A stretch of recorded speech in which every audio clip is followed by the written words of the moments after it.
I'm going to tell you a secret. Right beneath the city where you're sitting, buried meters underground, lies a civilization no one ever taught you about. The tunnels where train tracks run, they weren't dug for trains.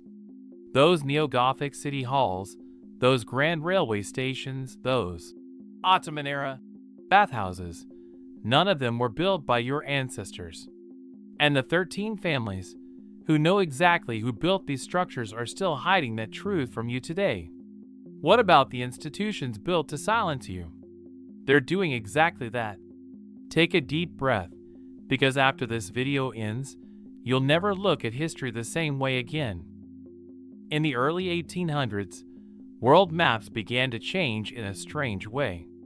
A vast territory mentioned in earlier maps, Tartaria, slowly began to be erased, shrunk, and fragmented. Official history explains this as the dissolution of Mongol remnants. But have you ever wondered why the majority of books from that era are either missing or locked away in museum archives? Why can ordinary citizens today not access over 80% of handwritten sources from before 1800? The answer is directly tied to the fact that what was written in those books contains extremely dangerous information for certain families. And those families are none other than 13 dynasties that have been running a systematic erasure operation for centuries, rewriting the course of history to protect the secret carried in their blood. Listen more carefully now. The names of these families aren't actually secret. The Rothschilds, the Rockefellers, the Windsors, the remnants of the Medicis, the Habsburgs, and others. But what is truly hidden isn't their names, it's their bloodlines. When you look closely at royal family trees, especially at the generational gaps between 1750 and 1850, you'll notice that certain names suddenly change. Surnames transform. Geographies shift. One generation vanishes in Central Asia, and the next appears in London or Paris as an established European family. This is no coincidence. This is the most systematic method of concealing the Tartarian bloodline. Because the true heirs of Tartaria, the people who knew they were the rightful owners of those lands, were either silenced, had their surnames changed, or were erased from history entirely. Your own surname may have been changed by someone at some point. Your ancestor's true identity may be buried as a crossed-out line in a registry somewhere. I believe that's exactly what happened. Now come to 1816. This period, known in history as the year without a summer, is officially explained as a year devastated by the eruption of Mount Tambora. Famine, cold, darkness. Millions lost their lives. But do you know that this disaster covered a far greater story? 1816 is the year Tartaria's last great urban centers were destroyed under the guise of a natural disaster. Some researchers argue that this date marks the critical turning point of a reset, a systematic wipe operation. Population records were erased. City names were changed. And right after this chaos, new founders arrived in the devastated regions. Not with tents, but with plans, with money, and most importantly, with documents declaring who those lands now belong to. History is not an accident, it is a design. And the architects of that design were none other than those 13 families. But perhaps the most striking question is this: if Tartaria was so vast and powerful, why is there almost nothing left of it today? Because actually, everything remained. Only its branding was changed. Imagine you're standing in a European city.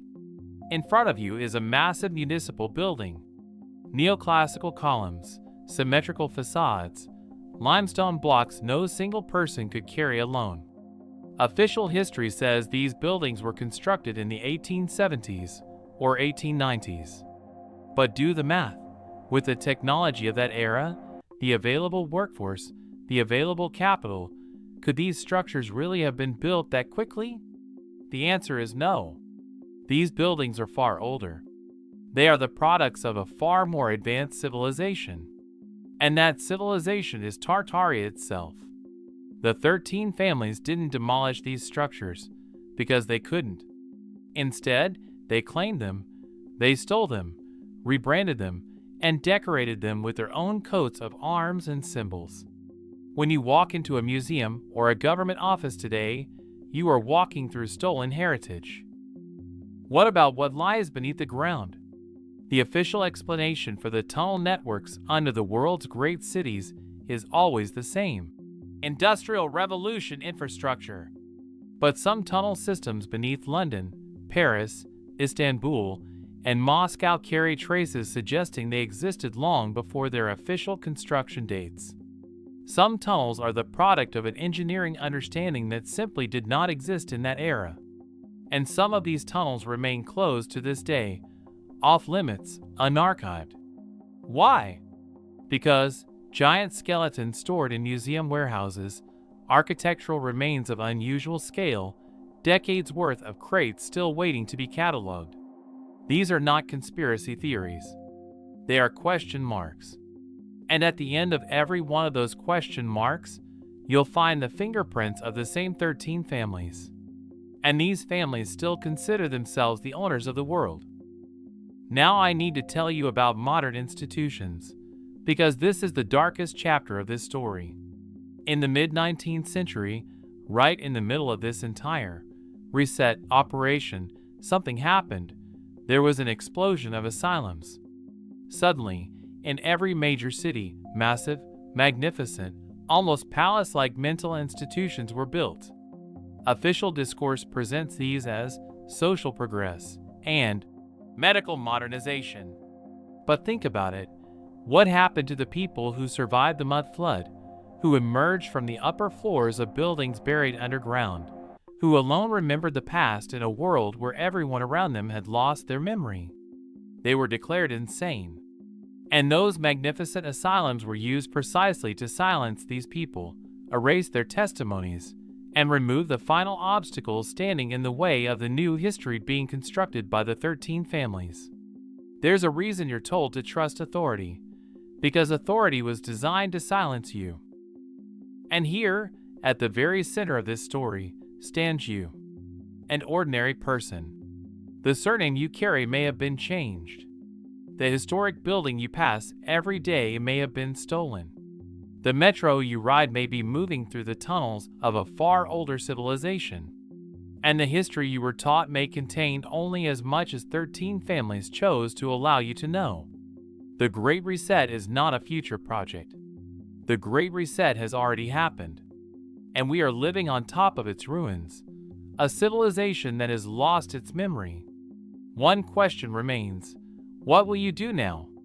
You now know more, and you must protect your own history, claim it as your own.